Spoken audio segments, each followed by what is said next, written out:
Please welcome the incredible Allena Gabosch.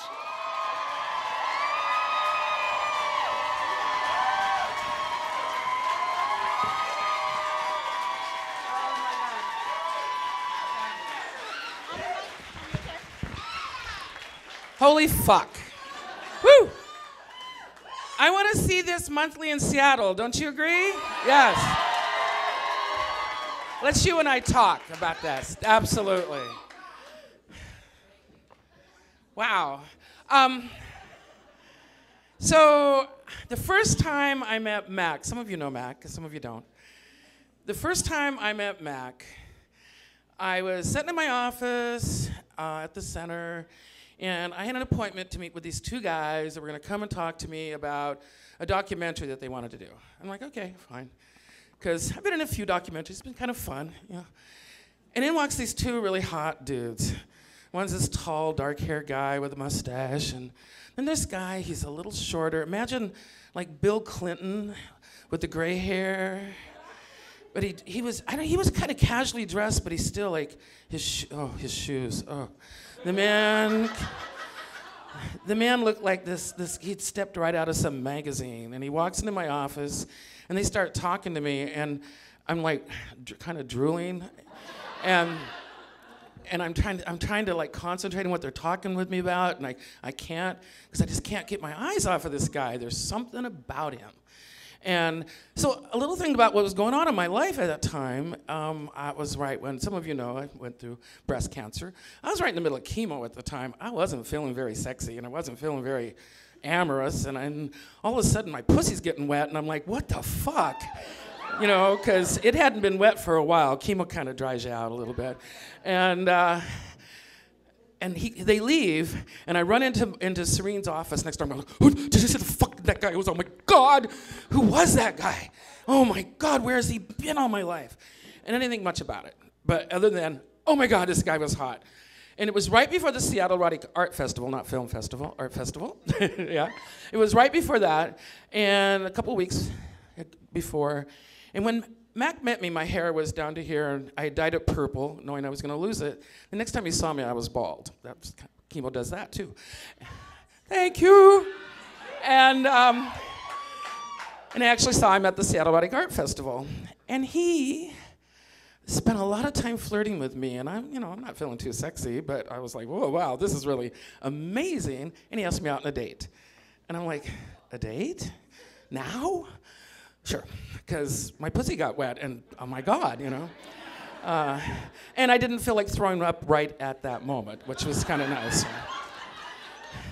So we have our first date. We go to the melting pot, and it was one of those first dates. So I'm in the mid. It's a non-chemo week, so I'm doing okay, but I'm tired.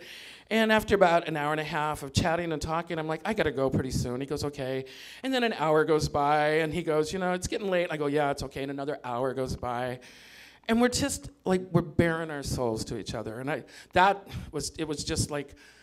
was unbelievable. And we were so much alike. We had similar childhoods. We didn't know one of our parents till we were an adult. We were both raised fundamentalist Christians. He was a little kinkier than I was in that area. He'd gone to like Oral Roberts School and college and was a youth minister. I just spoke in tongues. So, yay, praise the Lord. So we had all these things in common, and he just get everything he said. I'm like, uh-huh. I'm a switch, but primarily a masochist. He's a top. He's a martial artist, which means he can kick and he can punch, and which is my two favorite things to bottom to. And, it just kept going on, and my pussy stayed wet. And I was like, wow, this is really working. And there was this one little thing. He mentioned that he'd gone to Barnum and Bailey Clown School, and I went, what? And he said, yeah. And I said, does that mean you're a clown?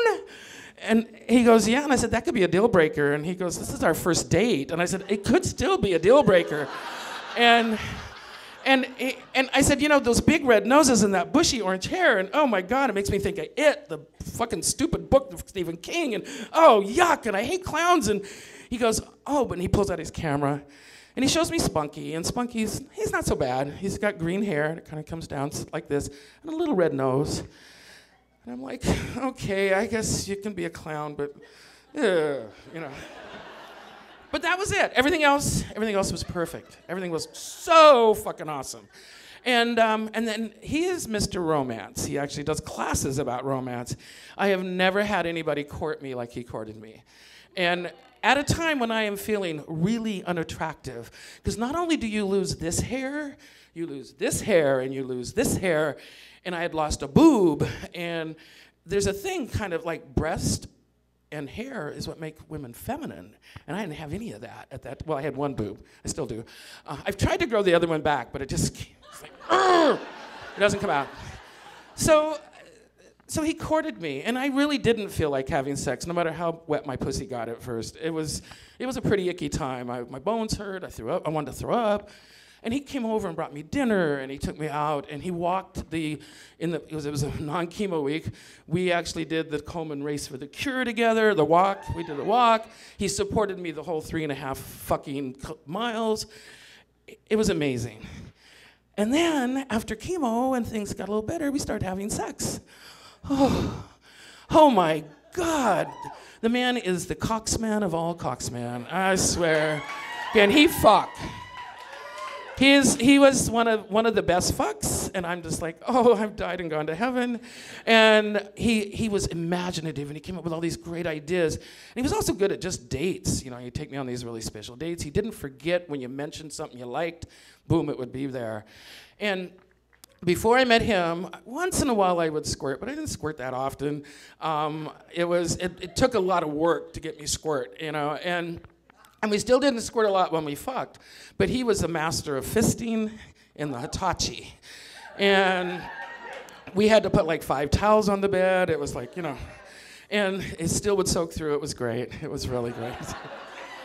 So I was having this resurgence of feeling really attractive when I wasn't feeling attractive, and having the best sex that I'd had in years when I should have been really cranky and not feeling that great. I mean, because cancer does kind of suck, right?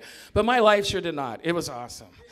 So we had been seeing each other about, 6-7 months, and we were getting ready for this special night. And he had put this night together for us. And again, like I said, this man can put together special nights. Special nights. And so he's like, we're sitting out on the deck at his house, and he's like, you know, we're gonna have something really special tonight. We're smoking cigars and got a little bit of scotch. Yeah, I do a little scotch before I play, whatever. And we're having this kind of conversation, and he's like, you know, this is gonna be really fun. We're gonna have a fun night. We're gonna do something we've never done before. So I want you to come up with 2 new safe words, because we were gonna do some kinky shit. And I'm like, okay, so safe words. He goes, and they have to be funny. They have to be something silly. And I'm like, fuck, funny. Okay, so my yellow was gonna be funny bone. Okay, that works, right? And then and he's taking a sip of scotch, and I said, and my red will be clown car. And he's like, ah! And I'm like, are you okay? And he goes, I just choked on my drink. And I'm like, okay, you know. So we go downstairs to the dungeon, which is really his gym, because he's a personal trainer and stuff. And so I normally don't like to be blindfolded, but he asked if I could be blindfolded. I said, sure. No, I'm not submissive, but I ground tether really well. Anybody who rides a horse knows what that means. You say, do something, I'll do it. I'm pretty good about that. If you don't tell me, I won't do it, and I might smack you, so, you know.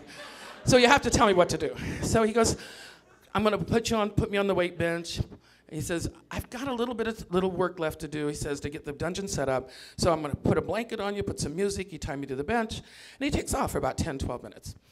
And he comes back. He's got the flogger, he takes the blanket off, he starts flogging me. Oh, it feels so good. He grabs the cane, he's caning me, that feels really good. He grabs my head, jerks my head around, grabs me by the hair, sticks his cock in my mouth. That feels really good. And I'm getting caned, and I'm getting flogged, and I'm getting fucked, and it's in the mouth, and it's really awesome. And he says, okay, I'm gonna turn you around. And he turns me over on my back, and he says, keep your eyes closed. Like I said, I ground tether good, so okay. He says, I'm gonna take off the blindfold. And he starts to fuck me. And it's good, and it's hard, and I'm really going for it. And he says, okay, I want you to tell me when you're about to come. And I'm like, okay, all right. right? Okay, I'm about ready to come. And he leans forward and he goes, open your eyes. And there's fucking Spunky the Clown. And I squirted everywhere. As I'm punching him, you motherfucker, and it's wet, and it was, oh.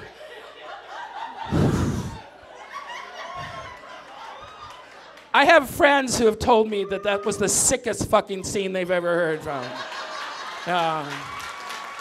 Oh. And I am going to tell you one thing. It was actually one of the worst and best sex experiences of my life, and I still don't want to fuck any clowns. Thank you.